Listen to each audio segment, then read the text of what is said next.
Right now, as you watch this, your heart is beating. It has beaten approximately 100,000 times today. It will beat approximately 100,000 times tomorrow. And somewhere between those two counts, in the hours between 10 at night and 6 in the morning, something is supposed to happen that has, in your body after 70 with a disrupted sleep cycle, very likely stopped happening the way it should. Your blood pressure is supposed to fall, not dramatically. 10 to 20% below its daytime level is all the body requires. Your heart rate is supposed to slow. The cardiac workload you carry through every waking hour is supposed to be given its only guaranteed recovery window of the entire day. The one period in 24 hours when the heart is asked to do slightly less and has the biological conditions necessary to repair what the day's demand has stressed.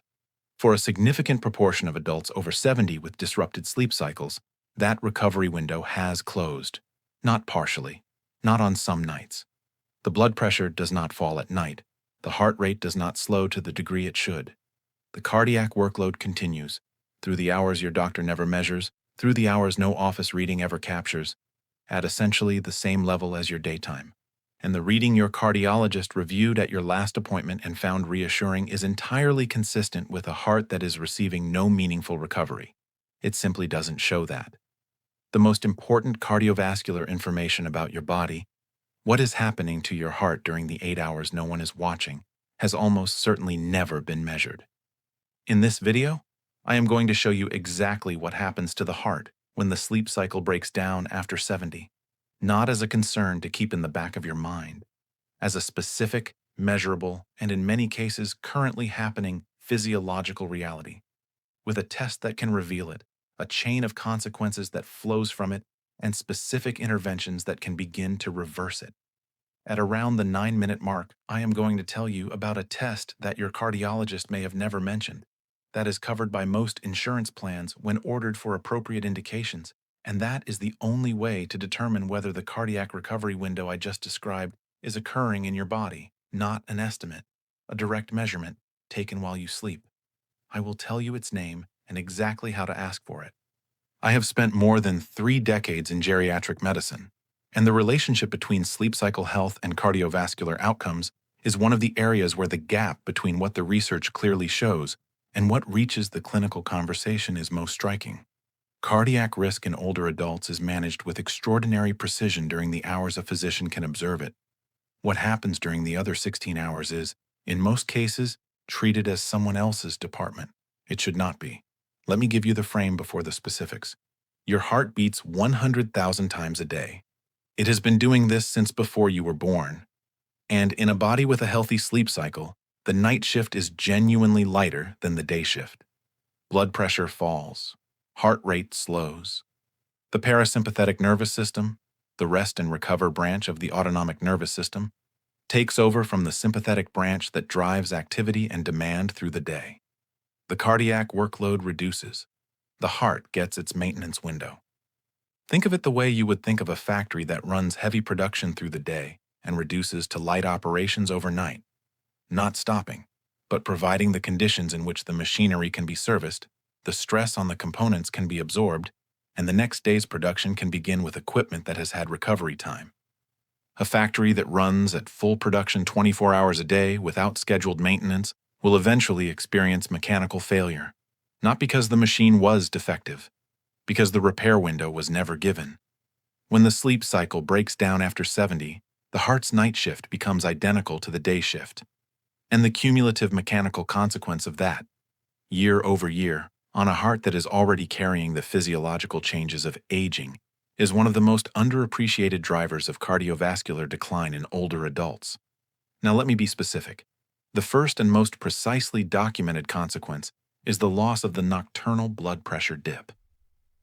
In adults with healthy sleep and intact circadian rhythms, blood pressure falls by 10 to 20% during sleep. This drop is not incidental. It is calibrated. It is the cardiac system's response to a constellation of circadian signals: falling cortisol, rising melatonin, autonomic shift toward parasympathetic dominance, that together tell the cardiovascular system, the demand period is over. Reduce the pressure. When the sleep cycle is disrupted, when sleep is fragmented, when the circadian architecture is irregular, when sleep apnea creates repeated arousals during the night, these calibrating signals are absent or blunted. The blood pressure does not receive the message to fall. The heart continues to pump against near-daytime vascular resistance through the hours that were supposed to be rest. Cardiologists refer to people without this nocturnal dip as non-dippers. And the research on what non-dipping costs the heart is unambiguous. Non-dippers have significantly higher rates of left ventricular hypertrophy, the thickening of the heart wall that occurs when the heart muscle must work against persistently elevated pressure. They have higher rates of stroke, higher rates of kidney damage, because the kidneys, like the heart, depend on the nocturnal pressure reduction for their own recovery. A large meta-analysis found that adults with absent nocturnal blood pressure dipping had a 21% higher risk of major cardiovascular events compared to those who dipped normally, independently of their average blood pressure level. That last phrase matters. Independently of their average blood pressure level. A person whose average blood pressure is well controlled, whose clinic reading is in the normal range, can be a non-dipper and carry cardiovascular risk that their controlled average does not reflect. The clinic reading and the nocturnal pattern are two entirely different pieces of information, and most older adults have only ever had the first one measured. The second mechanism is what happens to the heart's own timekeeping. The heart is not a passive pump awaiting instructions from the brain. It has its own circadian clock, a set of clock genes, including clock, BMAL1, and the PER and CRY families, that regulate the timing of the heart's own biological processes. These genes govern when cardiac ion channels are most active, when myocardial metabolism is most efficient, and when the heart is most and least vulnerable to stress. Under normal circumstances, the cardiac clock is synchronized with the master clock in the brain. They keep the same time. The cardiac clock uses this synchrony to prepare the heart for the demands ahead, increasing cardiac output before the morning's activity begins, adjusting rhythm thresholds in anticipation of the autonomic demands of the day. When the sleep cycle breaks down and the master clock loses its precision, the cardiac clock loses its synchronization. Clock gene expression becomes irregular. The heart's biological preparation for the morning, the coordinated cardiovascular awakening that the clock is supposed to orchestrate, becomes disorganized. This has a specific and well-documented consequence. It expands the window of the morning's cardiovascular vulnerability. Every cardiologist knows that most heart attacks occur between 6 in the morning and noon. This is not coincidence. The early morning hours bring a predictable cluster of cardiovascular stressors.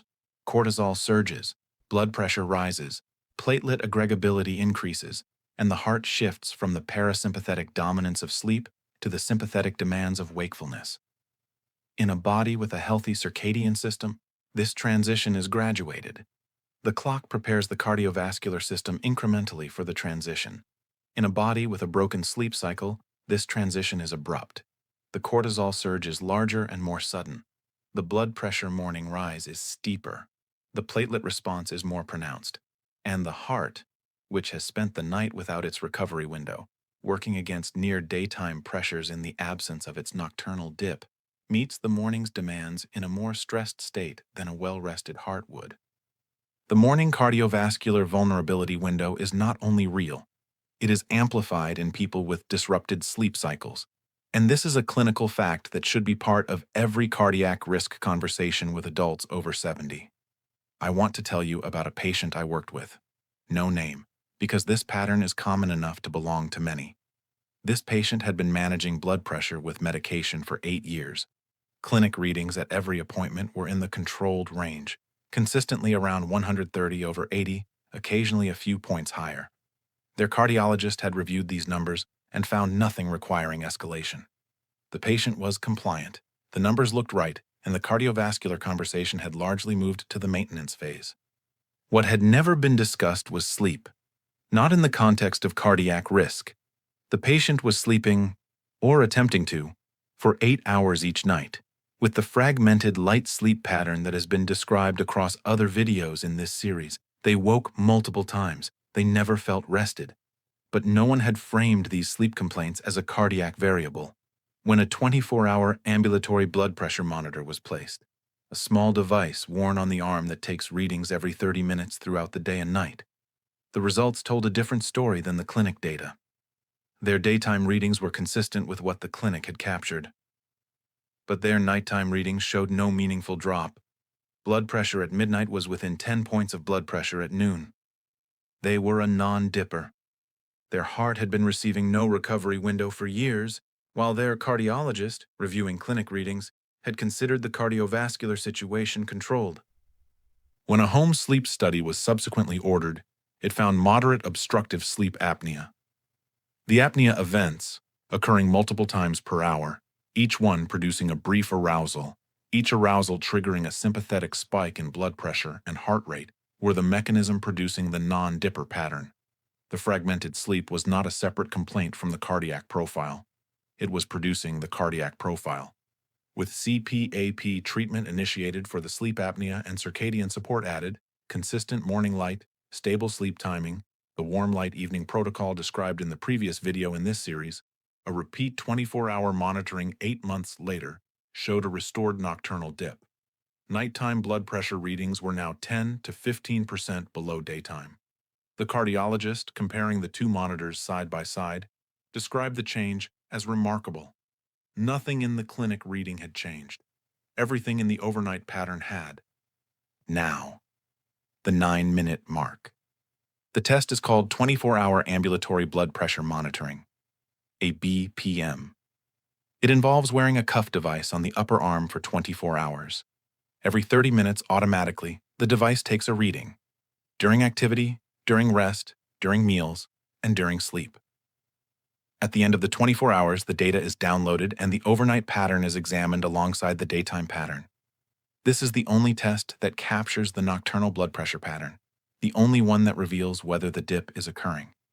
And it is the test that most older adults managing blood pressure with medication have never had. The reason it is rarely ordered is not clinical. It is logistical. Most primary care physicians and cardiologists rely on office readings because they are available, standardized, and efficient. The ABPM requires additional coordination, patient compliance, and data interpretation.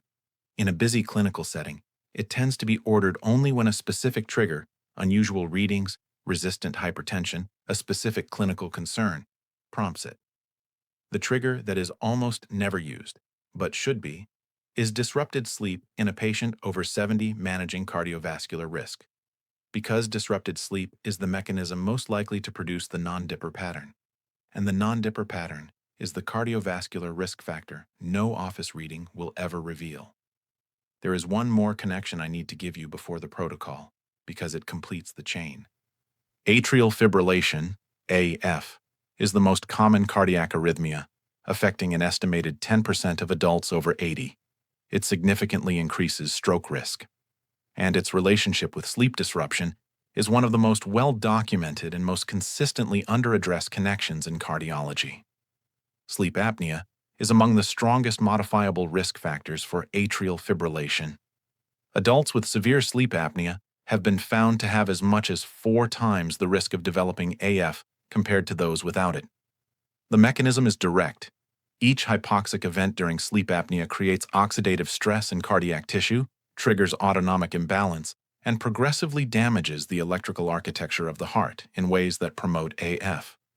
The chain runs: broken sleep cycle, sleep apnea, AF, stroke. Each link in this chain is well supported in the research literature. None of them is routinely discussed as a connected chain in most cardiac conversations with older adults. If you have been diagnosed with atrial fibrillation, or if you are in a monitoring protocol for arrhythmia risk, the question of whether your sleep apnea has been assessed is one of the most important cardiovascular questions you may not have been asked. Here is what I want you to hold before the protocol. The nocturnal blood pressure dip can be restored. Sleep apnea, treated, removes the mechanism producing the non-dipper pattern. Circadian stabilization, consistent sleep timing, appropriate light exposure, the interventions described across this series, supports the autonomic balance that the nocturnal dip depends on. The cardiac clock can be resynchronized. The morning vulnerability window can be reduced. the heart's recovery window can be reopened, but it requires knowing that the window has closed, and knowing that requires a measurement that most people managing cardiac risk have never had. Three things. Each one addresses a different point in the chain.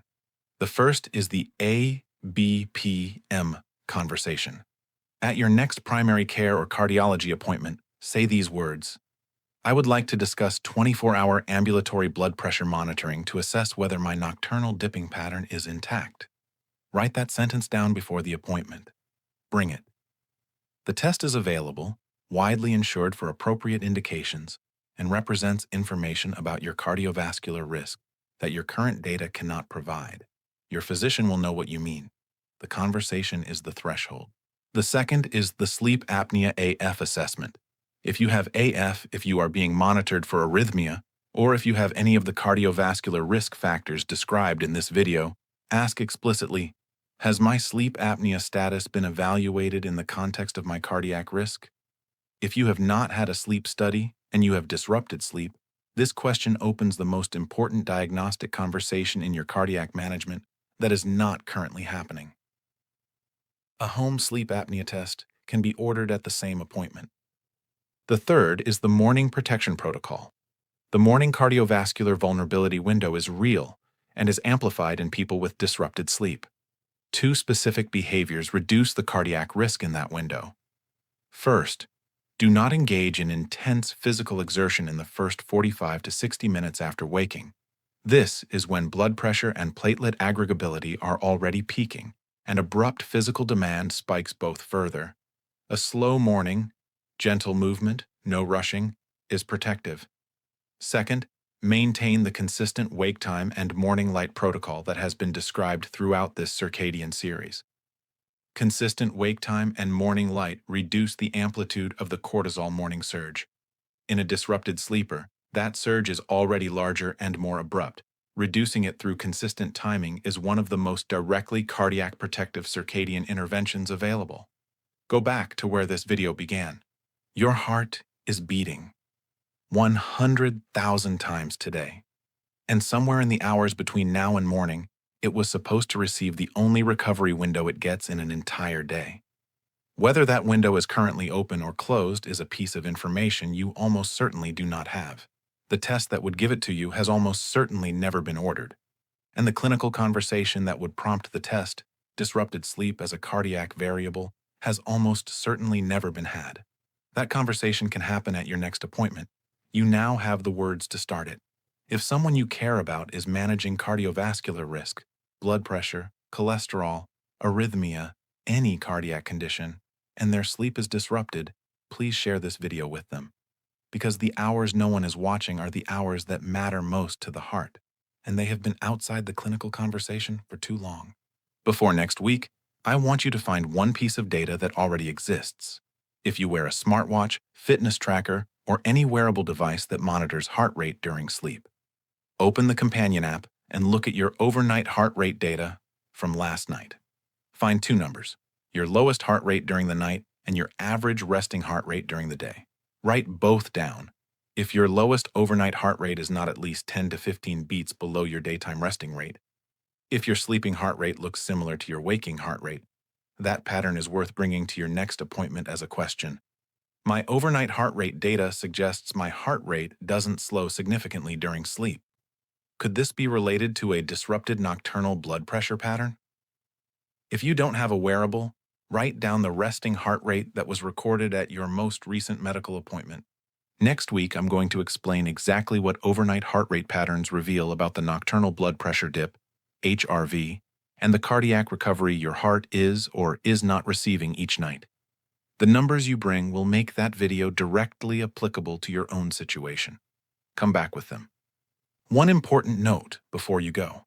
Everything in this video is for educational purposes only and is not a substitute for the guidance of your physician or cardiologist. Any concerns about blood pressure, cardiac rhythm, or cardiovascular risk discussed in this video should be addressed with your healthcare provider. Do not adjust medications or make significant changes to your cardiac management without that conversation. The interventions described, ambulatory blood pressure monitoring, sleep apnea assessment, morning routine modifications, are appropriate to discuss with your physician and should be pursued through proper clinical channels. The goal of this video is to give you the specific questions that open those channels.